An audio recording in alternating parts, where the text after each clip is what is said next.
BeReal, how to delete a post. Hey guys, in this video I'll be teaching you how to delete a post made on BeReal. First of all, you click on the app.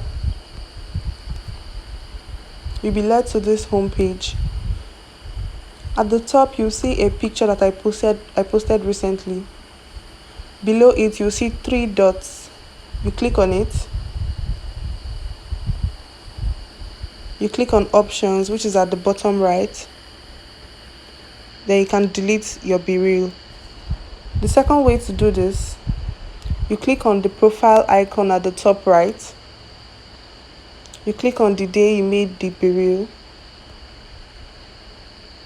Then at the top right, you'll see 3 dots. You click on it, and then you can choose to delete from your memories. That's how to delete a post on BeReal.